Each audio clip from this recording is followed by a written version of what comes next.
par tehnokrātisko laimi gribu parunāt. Kopš sevi atceros, jau teju pusgadsimtu,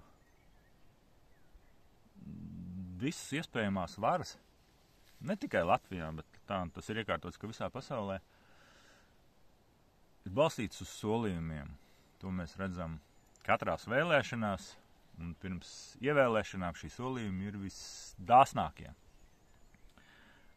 Un galvenais jau, ka nevienam īsti nav noslēpums, ka, ja arī tiek piepildīts kaut kas, tad no tā viss tiek ļoti maza daļiņa piepildīta. Kopš sevi atceros, tiešām kopš sevi atceros no agras bērnības, mums ir solīts, ka tūdaļ mēs lidosim kosmosā visi. Lētāks lidojums būs nekā ar autobusu. Kad tūdaļ vēl varbūt tikai 5-7 gadi jāpagaida, un mēs varēsim pārcelties uz Marsu, dzīvosim tur, audzēsim tur tomātus, un viss būs brīnišķīgi, un joprojām šie solījumi ir precīzi tādi paši. Nāk jauns inovāciju ģēnijs, kurš kaut ko ražo, kurš kaut ko taisa, kurš ir pazīstams pasaulē un stāsta par saviem jauniem izgudrojumiem, un to, kā tūlīt viss būs, ka tūdaļ būs tehnokrātiska, tieši tehnokrātiska pasaule un paradīze tajā, kur cilvēkam tajā nekas nebūs jādara un būs brīnišķīgi. Būs bezmaksas enerģija, būs bezmaksas dzīvošana, būs iespēja lidot no vienas planētas uz otru vieglāk nekā aiziet no kaimiņa uz blakus māju, pie otra kaimiņa. Un kaut kā tā sajūta ir tāda, ka tas būs burtiski tūlīt. Mums tikai jāpagaida, ka tas pat nav mūsu nākamās paaudzes jautājums, bet ka tūlīt tas viss būs mums. Un ziniet, nav. Un nav. Un kaut kā cilvēki nesaliek to bildi un nepamana, ka nav. Droši vien, ka jāpabrīdina, ka šis video man atkal būs tāds garāks. Un visdrīzāk, ja tā būs, es ievērošu, tad es viņu mēģināšu sašķelt 2 daļās, lai varētu ielikt varbūt tajā pašā Facebookā. Un lūk, un par ko tad es tagad? Par to, ka mums atkal sola. Mums sola, kad mums būs lēta enerģija, kad mums jābūt moderni domājošiem. Un šīs inovācijas nāk, bet kā mums tiem parastiem mirstīgajiem cilvēciņiem nepaliek kaut kāds lielāks labums, no tā nepaliek. Elektrība paliek tikai dārgāk un dārgāk, neskatoties to, kad ir tik daudz ieviesti šie saules paneļi.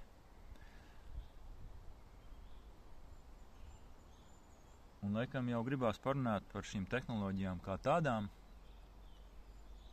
tieši enerģētikas jomā.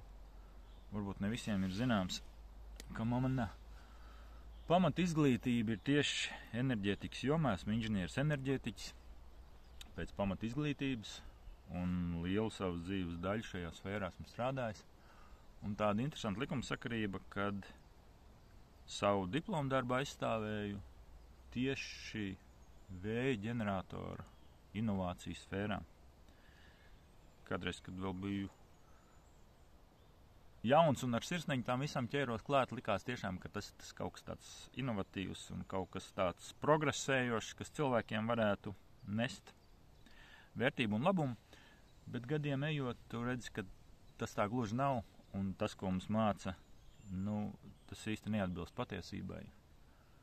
Un ka visas inovatīvās tā saucamās tehnoloģijas sen jau ir izgudrotas gadu desmitiem atpakaļ, gadu simtiem atpakaļ, un nebaidos, kad ir tehnoloģijas, kas ir izgudrotas inovatīvas priekš mūsu laikiem, ir arī gadu tūkstošiem atpakaļ. Par to ir ļoti labi aprakstīts bieži manis pieminētajās vēdās, un pie tam aprakstīts nevis tā vienkārši garām ejot, bet līdz detaļām par to, kādas ir bijušas iekārtas, lidojošās pilsētas, lidojošie agregāti, kurus sauc veidiskajā kultūrā par vimanām. Un šie apraksti ir tik detalizēti, ka izejot no šiem schematiskajiem aprakstiem un apzīmējumiem, šos lidaparātus ir iespējams izveidot. Un noteikti nevelti jūs esat, droši vien jūs esat dzirdējuši to, kad arī dažādi iekarotāji, viens no tiem ir bijis Hitlers, ir veicis izpēti šajās tehnoloģijās, ir veidojis speciālu grupējumu, ko sauca par ananerbi.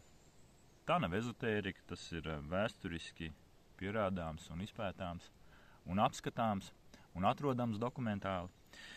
Un sūtījis savus vīrus austrumu virzienā, pārsvarā uz Tibets reģioniem, kur iegūt šīs slepenās zināšanas.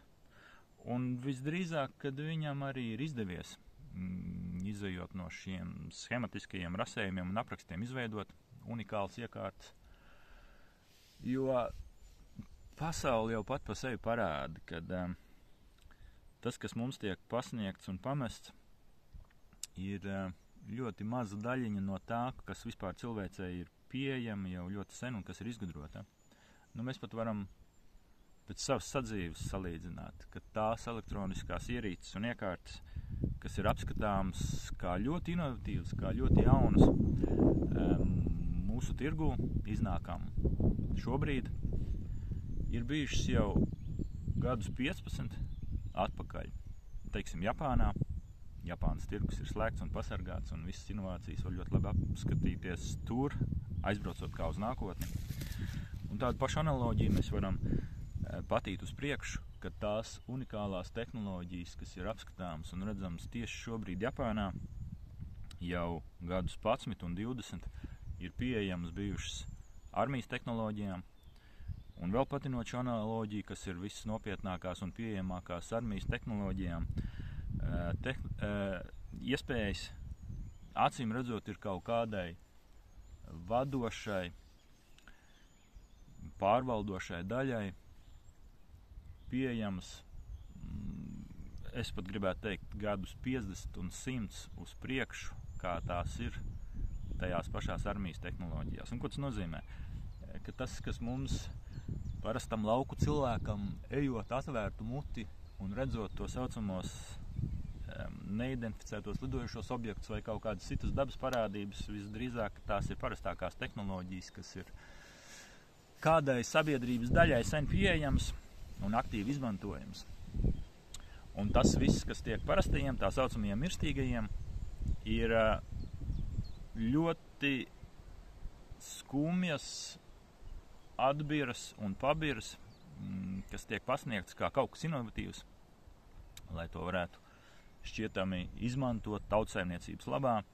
Viena no tādām lietām ir tā saucamie saules paneļi, kas ir ļoti novecojušas tehnoloģijas un jāsaka ļoti, es pat negribētu lietot vārdu neefektīvas tehnoloģijas, bet netīras tehnoloģijas. Viss šīs tehnoloģijas, ko mums tagad mēģina pabāzt ar šo zaļo nokrāsu, ir caurēm sarūsējušas un skumīgi netīrs un dramatisks pret dabu. Un saules paneļu tehnoloģijas arī tādas ir. Un kur tas viss parādās? Tas viss parādās varbūt ne vienkārši tekošajā brīdī, kad mēs tās izmantojam, bet cik resursi tiek prasīti šo iekārtu izveidošanai un pats interesantākais pēc tam utilizēšanai. Kas būs ar tiem saules paneļiem, kas Latvijas zemē ir salikti miljoniem? Pēc gadiem 5, pēc gadiem 10, kad pēc 5 gadiem to produktivitātes resurss kritīs par 30% un pēc 10 gadiem tie būs jāutilizē. Kur tie tiks utilizēti, kur tie tiks likti? Es varu garantēt, ka plāniņš jau ir. Plāniņš ir par milzīgu naudu tos nodot. Un tad tas cipariņš, ko cilvēks iegūst izmantojot šos saules paneļus, jau tagad viņš ir apšaubāms uz nulles bilanci. Bet tad, kad šie paneļi būs jāutilizē, droši vien par lielu naudu, tā kā mūsdienās ir ar šīferiem, ko tīri tehniski valstī par šo pašu nodokļu maksātāju naudu vajadzēja nodrošināt bez maksas, ka valsts bīstamos atkritumus savāc, utilizē pareizi, tehniski. Nevis iedzen cilvēkus, it sevišķi nabadzīgus bezizējā, izbērt tos mežā. Es neaizstāvu, protams, tos cilvēkus, kas to dara, bet es ļoti labi saprotu cilvēka loģiku un cilvēka dabu. Un tieši tas pats notiks arī ar saules paneļiem. Kad pilni meži mums mētāsies ar salauztiem, sadrupinātiem, sasistiem saules paneļiem mežos, ja tādi vēl vispār būs mums, tajās celmos noklātajās vietās, tiks kaut kur piebērti, ar zariem pielikti. Manuprāt, saules paneļi un pa lielam jau visas inovatīvās, atkal uzsvērtā saucamās inovatīvās tehnikas un tehnoloģijas, kas pēc savas būtības ir ļoti senas, viņām noteikti ir vieta būt, bet katrām kaut kur savā reģionā, savā vietā, kā piemēram saules paneļi, manuprāt, ir pat vēl piemērotāki Latvijai nekā vēja ģeneratori, par kuriem es arī drīzumā parunāšu. Taču tiem ir vieta būt kaut kur, un kaut kur tiem vieta būt absolūti nav. Manuprāt, saules paneļi brīnišķīgi iederās uz kaut kādiem ēku jumtiem, uz ceļu asfaltotās daļas 2. līmeņa noklājuma, lai nekarsētu lieki ceļu, lai pasargātu no nokrišņiem, pārkarsētajos lielveikalu stāvlaukumos, kā 2. stāva nosaks, kas vienlaicīgi pilda gan kā šo ēnojumu, gan kā saules paneļu turētājs, kas savāc šo enerģiju. Un noteikti daudz kaut kādas nianses, kur mēs varētu likt šos saules paneļus uz automašīnu jumtiem, jo īpaši elektromašīnām un vēl šur tur. Bet, manuprāt, ir dramatiski un nepieļaujami saules paneļus likt uz mūsu Latvijas zemes. Uz viens no auglīgākajām zemēm pasaulē un pārklāt 1000 hektāru ar šo, atvainojos par izteicienu, mēslu. Un ar vēja ģeneratoriem, ja tas, kas tagad briest Latvijā, atbilst patiesībai, tad tas ir briesmīgi. Un ja mēs katrs sevī kaut kā mēģināsim pēc savām iespējām kaut ko nedarīt pret to, lai tas nenotiktu, manuprāt, Latvija vairs nepastāvēs. Un nepastāvēs tieši nevis tādā formātā, kā tas ir varbūt juridiski, ar dažādu varu un lielvaru maiņām, bet nepastāvēs burtiski kā mūsu svētā dievzemīte. Jo kas gan ir Latvija, un ar ko tā varbūt ir tāda unikāla starp citām valstīm, un ar ko latvieši ir unikāli starp citiem tautu pārstāvjiem, tieši ar to, kad latviskais gēns un mentalitāte ir saistīta visciešākajā veidā ar dabu. Jo daba tā ir vienīgā vieta, kur mēs varam satikties ar radītāju, ar Dievu, viņa nesakropļotākajā un tīrākajā veidā, ne tāds, kāds tas mums tiek uzspiests caur reliģijām, baznīcās, bet tieši tā kā dzīva būtne, personība, kuru mēs jūtam un redzam viņa patiesajos darbos. Un tas ir redzams tikai senajos mežos, kuru jau tā Latvijā ir ļoti maz, nerunājot jau par parastajiem mežiem, kuri tiek izzāģēti dramatiski pēdējos gados. Un tikai uz papīra atstājot mūsu Latviju kā zaļu zemi, lai gan pārsvarā tās ir jauns tādu audzes. Un arī tie meži, kas mums drīz būs uz zāģēšanu, tie arī ir maksimums 80 gadi vai kas pietuvināts tam. Bet senie meži neaizskartā dzīvā, dabīgā veidā ar dabas ritmu. Mums ir daži nacionālie parki, uz kuriem arī ķepa tiek uzlikta, kur tiek atļauts kaut kādas atļaujas, kaut ko būvēt, kaut ko veidot, tāpatās kāpās. Un šeit parādās mūsu patriotisms un mūsu varas patiesā seja. Un tie cilvēki, kuros iekšā ir šis kaut kāds patriotisms, es vienkārši apbrīnoju un brīnos, ka viņi vēl nesaskat to, ka tieši tas, kas notiek riņķī ar mūsu dabu, tas arī parāda, kam pieder šī vara, vai viņa ir kāds sakars ar cilvēkiem, un iedzīvotājiem, vai tas ir vienkārši izpildu mehanisms kaut kādām korporācijām, kurām absolūti nav interese skatīties uz zemi kā dabīgu vidi un mājvietu mums latviešiem un Latvijas iedzīvotājiem tagadnē un nākotnē, bet izmantot šo vidi kā kaut kādu poligonu dažādām vajadzībām. Un ja mēs runājam par vēja ģeneratoriem, ar savu sapratni un savām zināšanām, es neredzu absolūti tām šeit pielietojumu vajadzību. Vairāk aspektu pēc. Pirmkārtām, ka tīri tehniski tie ir absolūti neliederīgi un nevajadzīgi, un to utilizācija un apkope izmaksā tik dārgi, ka tur vispār nekāds sakars nav ar zaļo enerģiju. Vēja ģeneratoru spārni tiek veidoti no epoksīda un stikla šķiedras elementiem, kas laika gaitā un saules ultravioletās starojuma ietekmē un vēja un nokrišņu ietekmē sāk drupt un pārvērties par miklu šķiedras un prasmas putekļiem, kas milzīgos apjomos tiek izmesti vidē un nonāk nokrišņos, caur nokrišņiem nonāk ūdeņos un tiek piesūcināts viss ar to. Un to utilizācija ir teju neiespējama, tāpēc, ka tie īsti nav pārkausējumi, kā tas būtu ar plasmasām, tie nav utilizējumi, kā būtu ar metālu, un, diemžēl, tos milzīgos apjomos norok zem zemes, kaut kādos poligonos. Un tas ir kaut kas jau no šā aspekta vien drausmīgi nesaprotams un kaitīgs videi. Un vēja ģenerators pats par sevi ir elements, kas nedod nekādu labumu, man ir enerģētiskā jomā. Un manā izpratnē, ja mēs runājam par Latviju, tas ir neaprakstājumi liekas šeit. Nerunājot par to, kā tas kropļo apkārtējo vidi, bet tīri no šī ekonomiskā pienesuma, no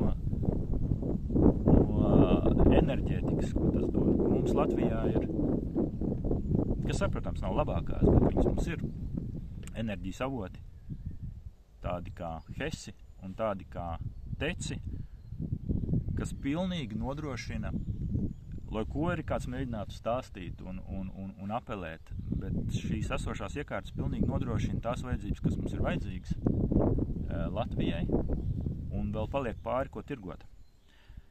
Bet, diemžēl, kādam šī peļņa ir tik ļoti iegaršojusies, kad šī spēlīte tiek spēlēta vēl aizvien tālāk ar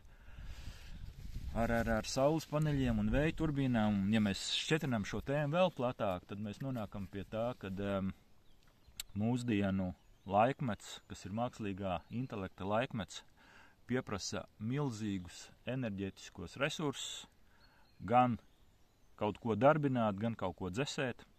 Tāpēc ir spēles ap augstajām zemēm, ap Islandēm, kur ir vajadzīgs kaut ko milzīgi būvēt.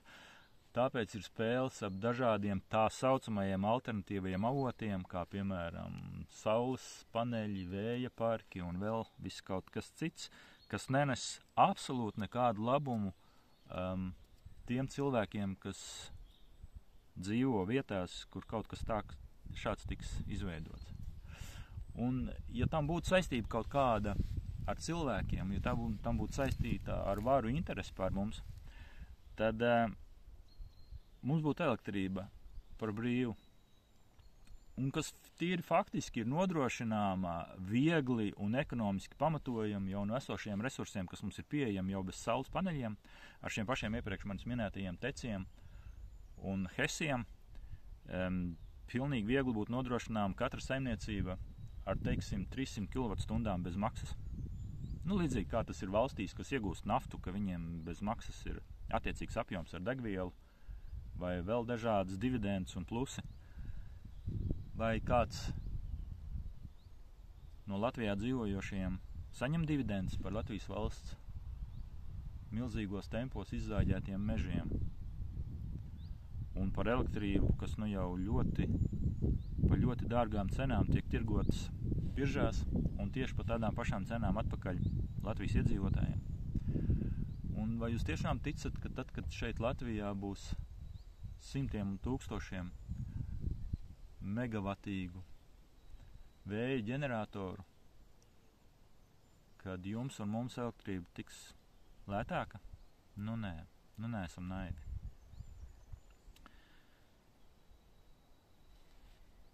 Tā saucamās inovatīvās tehnoloģijas sen jau ir izgudrotas. Kā jau es minēju, salīdzinot ar to, kas ir nonākams līdz mūsu tirgam un kas tiešām ir izgudrots. Ir brīnišķīgas tehnoloģijas, kad enerģija ir iegūstama daudz vienkāršāk, vieglāk un tevi bez maksas. Tie ir vērpes lauka ģeneratori, tie ir lauka telpas ģeneratori. Tie ir kaut vai viseelementārākie ūdeņraža ģeneratori, ko atkal, kā jau es atceros, mazs puika būdams, bija tāds Krievu pārraide EVM, kur rādīja automašīnas, kas ir darbināmas vienkārši uz pliku ūdeni, netīru ūdeni, ko ielēja no peļķes vai no upītes un izfiltrējot, piebarot sodu vai sāli, lai elektrolīzes process veidotos un ūdens tiktu šķelts un veidotu ūdeņradi, degošu gāzi, ko brīnišķīgi var izmantot automašīnas darbošanai. Un šādi stāsti par ūdeņraža šūnām ir ik pa 5 gadēji nāk, jo īpaši no Japānas puses un no daudzu citu koncernu puses un daudzi privātie cilvēki, ieskaitot mani, ar risinājumiem dažādiem esmu nācis un veidojis šīs ūdeņraža agregātus, ko savā saimniecībā varbūt klusām mēs izmantojam, bet industriāli neviens mums neļauj nodot tādas automašīnas tehniskajai apskatei, un lai atļautu ar tām izzināties un braukāt bez maksas. Un tieši ar elektroenerģiju ir pilnīgi tas pats. Elektrības enerģija ir iegūstama bez maksas. Un tam nav vajadzīgi milzīgi agregāti, monstrozi, 100 tonu smagu. Daba pati parāda. Katra šūna mūsu ķermenī ir stacija, kas ražo elektroenerģiju. Un viss dabā sastāv no šūnām, un viss šis enerģijas avots nāk caur šūnām. Tāpēc arī enerģijas avotiem nav jābūt monstroziem. Dabā nav tā, ka dzīvnieks nes uz muguras milzīgu bateriju ar enerģiju, un tad, kad šī baterija iznīkst, tad baterija ir jāmaina. Enerģiju mēs iegūstam no šūnām.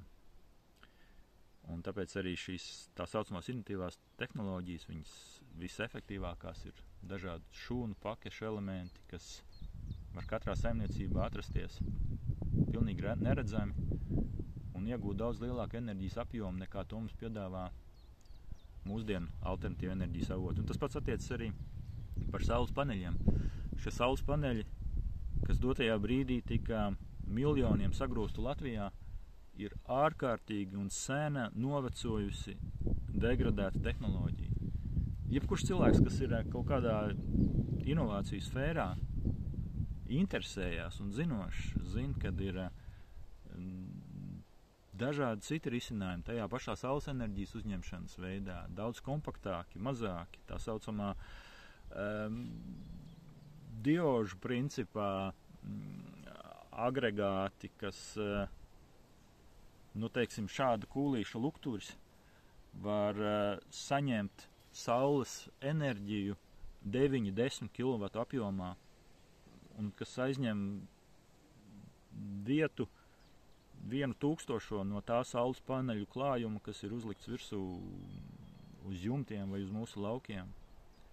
Un šādi piemēri ir neskaitājumi daudz.